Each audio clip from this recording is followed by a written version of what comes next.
Hey y'all, it's Erin Law, and I have the honor to be the Embodiment and Somatics Curator at the Activist Theology Project. And I wanted to just take a little bit of time and share with you about my perspective around election season and all that is holding. At least for me, and my wishes for us as a country, as a culture, and sort of tease that out with a couple of threads around the body. And one of the sort of framing questions that we at the Activist Theology Project have been holding together is what does it mean to be a citizen of conscience in the midst of this empire in which we live? And so holding that and all of the complexity of that, how do we remain, true to our authentic selves inside of this sort of machine-like thing that doesn't seem to represent the people anymore? And so first I just wanted to talk really explicitly and clearly about voting, and then tease that out a little bit. I really feel like, we have been put into a position time and time again where none of the choices that are on the ballot really are remotely close to what we might choose if we had our say. And unfortunately, we're back there again.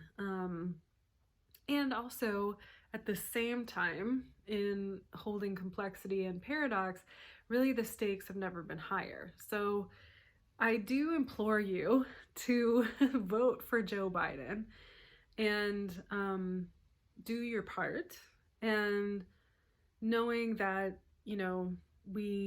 that's what we have control over. At least as far as this particular election process goes. And we know that, that's where the process for us actually begins. It doesn't end by casting your ballot and then going about your day and hoping for the best. That's actually where the process, I think, begins. So first, I just want to talk a little bit about uncertainty and our capacity to sit with this unpredictable circumstance in which I really don't think we've ever been before. I think, a lot of us are feeling lots of emotions: fear, anxiety, anger, all of those strong emotions coming up around we don't know what's going to happen in this election. It really feels unprecedented. And so I guess I want to let you know that if you're feeling that way, you're not alone. I think a lot of us are wondering what is going to happen. I think, unfortunately, there's a chance that we might not know right away on Tuesday, November 3rd, or even that Wednesday, the 4th, who is actually the rightful president of the United States. And so I want to urge us to practice patience, and as much as it's possible to use the resources of the present moment to remind us to just drop in to our own reality. Really, that's all we have control over. And so in the midst of all this stuff that's really scary and unknown, and we might be feeling a little bit panicked because the results might not come back right away, I just really want to encourage us to remember what are the things that we can tangibly feel, smell, taste, see, hear, that help us remember we are in the present moment. And hopefully in this present moment, there is no clear and present danger.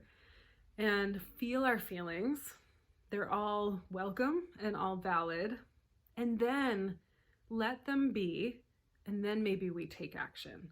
So for sure, eventually we're going to need to take action, but we don't want to skip over the feeling part. So I just wanted to encourage us that, yeah, the unknown is super scary, or it can be.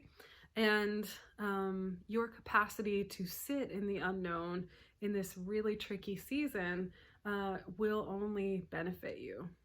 So that's one thread I wanted to pull. And the other is, like I said, when we cast our vote, like that's not going to be the end of our responsibility.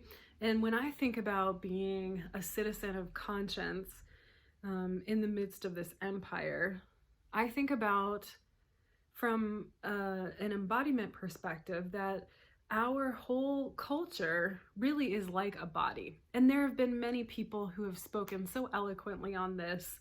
I just want to keep going with this thread that we can imagine ourselves as humans, right? As actual little cells in this larger cultural body that we call America. And so I think what is important to a functioning and healthy body is that each cell knows sort of what its gifts are. What can it give to the whole body? And the cell gives so generously and really, in a way, selflessly, just keeps going towards life. And so I encourage us in this time, while it might be really hard sometimes, to dig into what is it that is mine to do? What is my cellular responsibility? And how can I steward that and offer that to my community in a way that eventually starts to shape the larger systems like tissues and organs, right? And muscles and bones into the whole body towards cultural healing. Yeah, because right now our cultural body is in so much pain, right? We're like basically in the ER, and we really need a lot of help. We need all cells on deck. And so I just invite you to think about you as a little cell. You matter quite a bit, in fact. And so your ability to tap into your own gifts and how you can be a part of your community, it actually really matters in terms of this sort of fractal way of looking at our culture, in that the small thing is a pattern, right? The cell operates in a certain pattern, and then the tissue operates in a certain pattern that reflects what the cell is doing.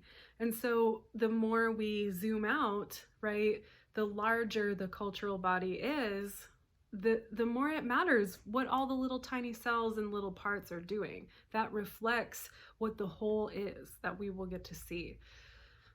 So these are just some thoughts I wanted to leave you with to feel into, like if you can, feel into your body about how all of this is hitting you, and be good to yourself and kind to yourself as much as you can, and to those around you who are your support system, your community.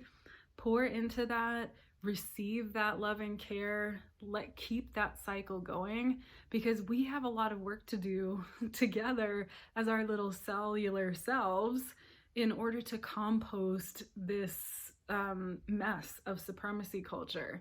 And we've got to be well to be able to do that.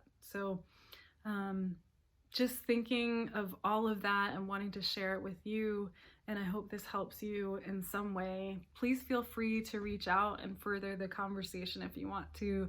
You can find me on all the socials. You can find me on the Activist Theology Project website, and I'd love to keep this conversation going. Peace, y'all.